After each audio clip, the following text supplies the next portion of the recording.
अगला पार्ट है निर्देशांक ज्यामिति, है ना। तो निर्देशांक ज्यामिति में क्या क्या दिया है, दूरी का सूत्र है, विभाजन सूत्र है, त्रिभुज का क्षेत्रफल है, तो सारे पढ़ना है हमको। लेकिन त्रिभुज का क्षेत्रफल, त्रिभुज का क्षेत्रफल इससे संबंधित जितने भी प्रश्न होंगे वो हमको पढ़ना नहीं है। बात आई कि नहीं आई समझ में। तो निर्देशांक ज्यामिति में केवल एक ही टॉपिक है। अगला उसके बाद आता है त्रिकोणमिति का परिचय। ये पार्ट है भैया थोड़ा परेशानी वाला, अब इसमें लेकिन बहुत सारी चीजें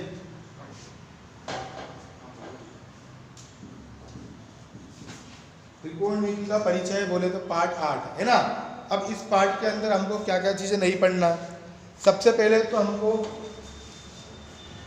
0 डिग्री से 90 डिग्री वाले जो प्रश्न थे, यानी साइन 45, कोस 30, कोस 60, कोस इस टाइप के प्रश्न थे, उनकी वैल्यू रख के हल कर देना भाई। जैसे साइन 30 है तो साइन 30 कितना होता है 1/2, उनकी वैल्यू रख के हल करना रहता था। तो वो वाले प्रश्न हटा दिए, यानी तुमको अब किसी की वैल्यू याद करने की जरूरत कि साइन 30 कितना होता है, साइन 45 कितना होता है, साइन 60 कितना होता है, अपने को याद करने की आवश्यकता। बात आई कि नहीं समझ में। इसी में दूसरी चीज पूरक कोण हटा दी। पूरक कोण के प्रश्न, पूरक कोण क्या होता है तुमने देखे होंगे इस टाइप से, cos 90 minus theta, sine 90 minus theta, tan 90 minus theta, देखा है ना। तो 90 माइनस थीटा वाले क्या कहलाते हैं, ये पूरक कोण कहलाते हैं। तो पूरक कोण वाले से संबंधित जो प्रश्न है वो भी क्या होंगे, नहीं आएंगे। आई क्या नहीं बात समझ में। तो 8 पार्ट में से अपना क्या क्या कम हो गया, 2 चीजें कम हो गई, ठीक। हाँ लिखाइए पूरक कोणों का अनुपात।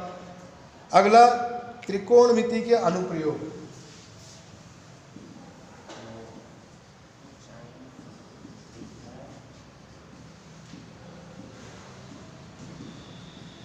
अगला पार्ट क्या है, त्रिकोणमिति का अनुप्रयोग। इसमें क्या है, ऊंचाई एवं दूरियां। इस पार्ट में से कुछ नहीं हटा, यानी इस पार्ट को पूरा गिरना अपने को, है ना। ये पार्ट हमको क्या करना है, पूरा पढ़ना है। इस पार्ट में से कुछ भी कम नहीं किया है। बात समझ में आई कि नहीं आई, पक्का। बड़े आगे अगला पार्ट है व्रत। अगला है व्रत। इस पार्ट को भी हमको क्या करना है, इस पार्ट को भी हमको पूरा पढ़ना पड़ेगा। टोटल जो भी उसके अंदर दिया है सारी चीजें पढ़नी है। अगला प्रश्न आता, सॉरी अगला पार्ट आता है 11। क्या दिया है, रचनाएं।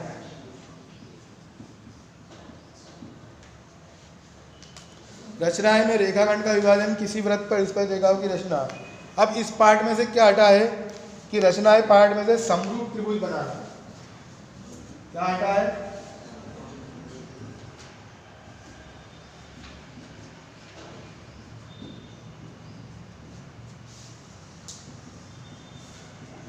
अभी समझना क्या चीज है, समझ लो पहले उसको। क्या है, 11 पार्ट के अंदर 2 प्रकार के प्रश्न है। एक तो ये है कि हमारे पास कोई त्रिभुज दिया है, उसका माप दिया है 5, 3, 2।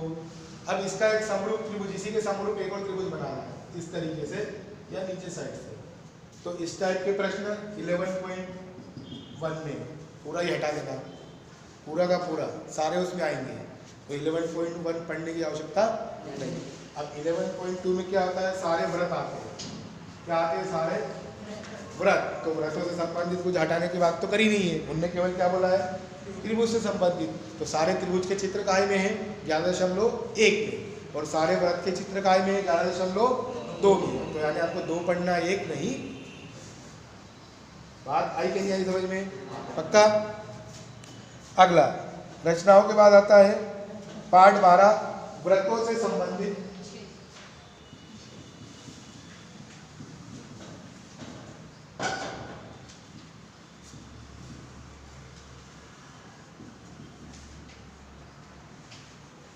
व्रतों से संबंधित क्षेत्रफल। अब इसके अंदर क्या क्या है, भूमिका है, व्रत का परिमाप, क्षेत्रफल, एक समीक्षा, त्रिज्याखंड, वृत्तखंड, समतल आकृतियों में संयोजन का क्षेत्रफल, सारी चीजें पढ़ना है। इस पार्ट में से क्या हटाया गया है, केवल वे प्रश्न हटाए गए हैं जिनका केंद्रीय कोण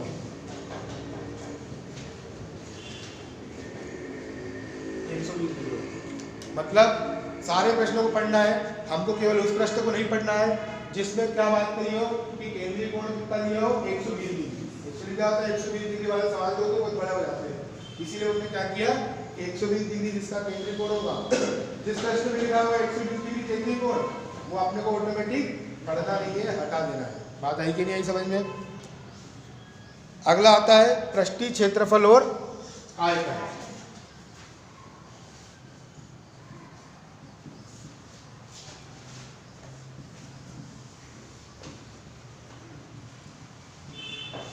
इस पार्ट में भी हमारे पास बहुत सारी चीजें, घन है, घनाभ है, शंकु है, बेलन है, उनके आयतन आते हैं, पृष्ठीय क्षेत्रफल आते हैं, क्षेत्रफल आते हैं, वक्र पृष्ठ आते हैं, सारा पढ़ना है आपको, सारी आकृतियां पढ़ना है, केवल एक आकृति नहीं पढ़ना है। कौन सी आकृति नहीं पढ़ना है?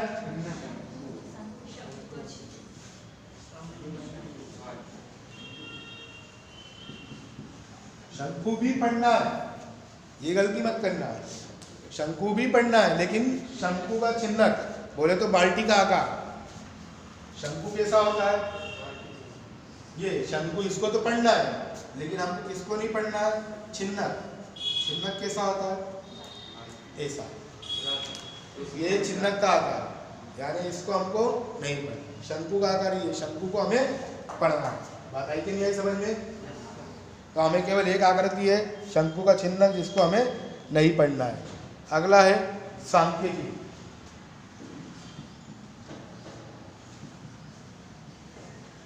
सांख्यिकी पार्ट है, सांख्यिकी पार्ट में है वर्गीकृत आंकड़ों का माध्य, वर्गीकृत आंकड़ों का बहुलक, माध्य, बहुलक, माध्य, संचयी बारंबारता, ये 4 प्रकार की चीजें हैं। ये भी हमको चारों चीजें पढ़ना है, लेकिन इसमें से 2 चीजें हटा दी गई है। सबसे पहले तो एक है लघुत्तम विधि, ठीक, लघुत्तम विधि या कल्पित माध्य विधि भी कहते हैं उसको।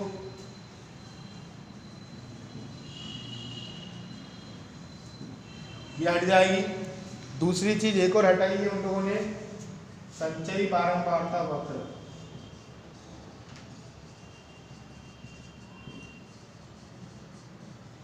है ना, सांख्यिकी में हमको 2 चीजें हट गई है, एक लघुत्तम विधि या कल्पित माध्य विधि कहते हैं इसको, और दूसरी क्या है? संचयी बारंबारता वक्र बनाना। तो ये भी क्या हुआ, इन लोगों ने हटा दिया।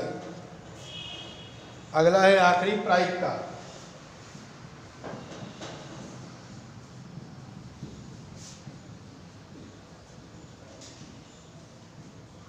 प्रायिकता का पार्ट हमको क्या करना है? पूरा पढ़ना है। प्रायिकता में हम लोगों को कुछ भी छोड़ना